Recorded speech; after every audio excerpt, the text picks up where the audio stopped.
अस्सलाम वालेकुम friends, welcome back to learn with Mariam. मैं उम्मीद करती हूँ आप और मैं मिलकर साइंस को आप लोगों के लिए बहुत ही आसान बनाने वाले हैं और आप मेरे चैनल के थ्रू साइंस को समझकर बहुत ही अपने लिए इजी कर लेंगे।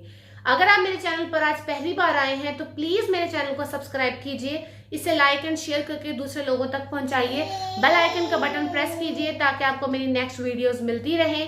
तो चलिए आज की वीडियो स्टार्ट करते हैं। Biology chapter number 2 class 10th का एक बहुत ही अहम topic kidney failure. Last time मैंने आप लोगों से डिस्कस किया कि किडनी फेलियर की वजह क्या क्या हो सकती है, गुर्दों के बेकार होने की वजह क्या क्या हो सकती है, हमारे पास इसकी क्या अलामात हैं कि जिसके जरिए से हमें पता लग सकता है कि किडनी फेल हो चुकी है।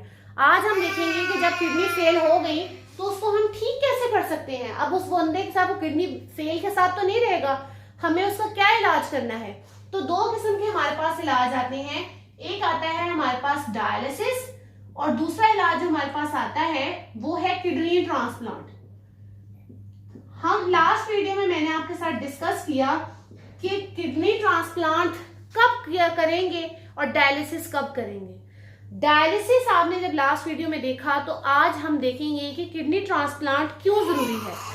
हम जानते हैं कि डायलिसिस को हर रोजाना करना है या हर 2 से 3 दिन बाद करना है या हफ्ते बाद करना है, तो पेशेंट के लिए ये बहुत ही ज्यादा अनप्लेजेंट सिचुएशन रहती है, ना खुशगवार सिचुएशन रहती है।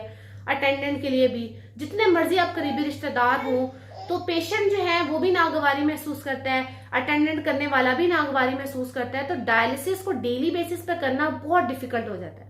तो अगर एक बंदे की किडनी जो है एंड स्टेज पर है, फेल हो गई है, तो जब तक उसको एक अच्छा डोनर नहीं मिल रहा तब तक हम उसका डायलिसिस करते हैं। लेकिन अब अगर उसको एक अच्छा डोनर मिल गया है तो हम क्या करते हैं कि उसकी खराब किडनी निकाल कर हम किसी दूसरे बंदे की जो किडनी है वो उसकी जगह पे लगा देते हैं। तो ये चीज कहलाती है किडनी ट्रांसप्लांट। ये किडनी उसके किसी रिश्तेदार की भी हो सकती है, ये किडनी किसी मरे हुए या जिंदा इंसान की भी हो सकती है। डिपेंड करता है कि वो उसकी बॉडी को सूट कर जाए, उसकी बॉडी उसको एक्सेप्ट कर ले और इसके साथ साथ वो उसमें कोई रिएक्शन शो ना करे, ब्लड केमिस्ट्री जो है वो एग्जैक्ट मैच हो जाए, तो हम कर देते हैं उसका किडनी ट्रांसप्लांट। किडनी लेने वाला कहलाता है रेसिपिएंट और किडनी डोनेट करने वाला कहलाता है किडनी डोनर। तो डोनर की किडनी के बहुत सारे टेस्ट किए जाते हैं और जब तक डोनर अवेलेबल नहीं होता तब तक हम डायलिसिस को परफॉर्म करते हैं। तो हम लोग डोनर किडनी को और रेसिपिएंट किडनी के टिश्यूज को मैच करते हैं ताकि उनमें किसी भी किस्म की अगर इनकम्पैटिबिलिटी है कि वो एक दूसरे के साथ सूट नहीं कर रहे तो बिफोर ऑपरेशन पता चल जाए, क्योंकि ये ऑपरेशन भी अच्छा खासा कॉस्टली है और पेशेंट के लिए भी आपके पास रिस्क होता है ऑपरेशन में, तो पहले ही हमें काफी हद तक पता चल जाए। इतना करने के बाद जब एक बंदे का ट्रांसप्लांट हो जाता है तो उसकी लाइफ होती है तकरीबन 10 से 15 साल। 10 साल के करीब या 10 साल होने पर उसको एक सेकंड डोनर, अगर उसकी लाइफ अच्छी है, बॉडी उसकी अच्छी वर्क कर रही है, तो उसको एक सेकंड डोनर तलाश करना पड़ता है ताकि उस सेकंड डोनर से आपके पास जो किडनी है वो ली जा सके और अगेन उसको एक सेकंड ऑपरेशन कर बॉडी में इम्प्लांट की जा सके।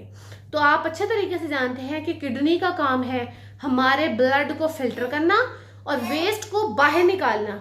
तो जो किडनी हमारी बॉडी में लगाई जाती है उसका एक कनेक्शन हमारे ब्लड सिस्टम के साथ किया जाता है और दूसरा कनेक्शन हमारे यूरिनरी सिस्टम, जो वेस्ट का एक्सक्रीटरी सिस्टम है, उसके साथ किया जाता है ताकि वेस्ट जो है वो बॉडी से बाहर निकल सके। अगर एक बंदे को फर्स्ट ट्रांसप्लांट लगाया और उसकी बॉडी ने उसको एक्सेप्ट नहीं किया तो उसका वो ऑपरेशन रिमूव किया जाता है, उस किडनी को निकाला जाता है बजाय कि उसकी बॉडी में रहकर उसको नुकसान पहुंचाए, और उसको सेकंड ट्रांसप्लांट दिया जाता है। सेकंड ट्रांसप्लांट जब तक उसका नहीं हो जाता, डोनर अवेलेबल नहीं है या अगर अवेलेबल है और ऑपरेशन अभी नहीं हुआ, तो तब तक बिटवीन दैट टाइम उसको डायलिसिस पर ही रखा जाता है।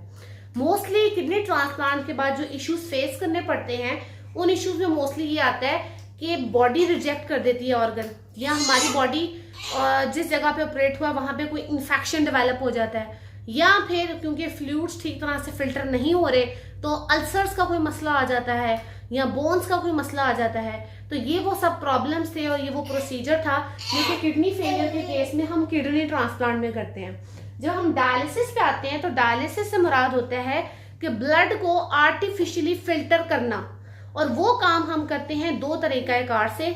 एक है हीमोडायलिसिस और एक है पेरिटोनियल डायलिसिस।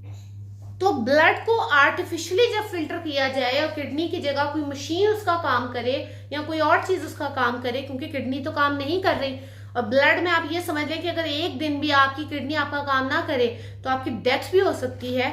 तो उस प्रोसेस को कहा जाता है डायलिसिस।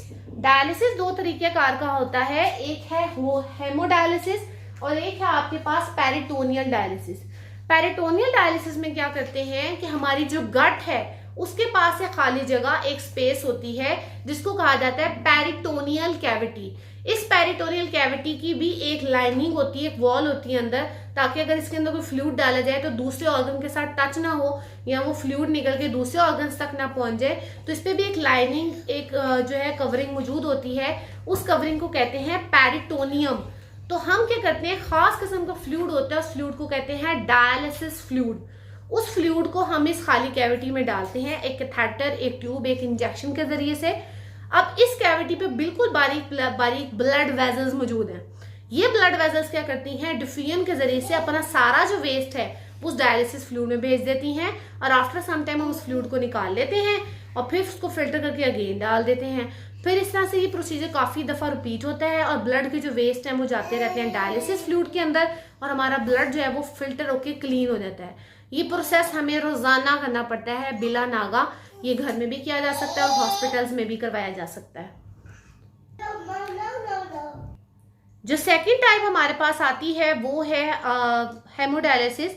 और हेमोडायलिसिस तकरीबन अगर 2 से 3 दिन बाद भी कर लिया जाए तो ठीक है, लेकिन ये हॉस्पिटल में जाकर ही करवाना पड़ता है, क्योंकि जो पेशेंट का ब्लड है वो एक आर्टिफिशियल मशीन से पास किया जाता है और उस मशीन को कहते हैं डायलाइजर। डायलाइजर में आपके पास बेसिकली लंबी लंबी ट्यूब्स होती हैं। इन ट्यूब्स में से हमारा ब्लड पास होता है। इन ट्यूब्स की खासियत ये है कि ये ट्यूब सेमी परमिएबल मेम्ब्रेन के तौर पे एक्ट करती हैं। कुछ मटेरियल्स को इसमें से गुजरना अलाउ करती हैं और कुछ को अलाउ नहीं करती। और वो कुछ मटेरियल्स कौन से हैं, जो हमारे वेस्ट हैं उनको अलाउ करेंगी कि उसमें से निकल जाएं, लेकिन हमारे ब्लड सेल्स को अलाउ नहीं करेंगी कि उन ट्यूब्स में से निकल जाएं। उन ट्यूब्स के बाद जैसे अगर फर्ज करें ये ट्यूब है और ये ट्यूब है, तो इन ट्यूब्स के बाहर जो फ्लूइड मौजूद होगा वो डायलिसिस फ्लूइड मौजूद होता है। नीचे 2 पंप्स हैं, एक तरफ से फ्रेश फ्लूइड अंदर जाता है, दूसरी तरफ से जो गंदा वाला डायलिसिस फ्लूइड है वो बाहर निकलता रहता है। अगेन उसको हम फिल्टर करके उसमें ऐड ऑन कर सकते हैं, और इसी तरह से ब्लड जो है वो तकरीबन हमारा 2 से 3 घंटे के अंदर फिल्टर आउट हो जाता है और देन पेशेंट जो है वो घर जा सकता है। लेकिन अगेन मैं आपको बता दूं, डायलिसिस एक बहुत थका देने वाला और बहुत पेनफुल प्रोसीजर है। अल्लाह ताला ऐसा मर्ज किसी को भी ना दे। तो आप सब अपने प्यारों के लिए दुआएं किया करें। मेरी वीडियो को लाइक एंड शेयर जरूर करें। आपसे मुलाकात होगी नेक्स्ट वीडियो में।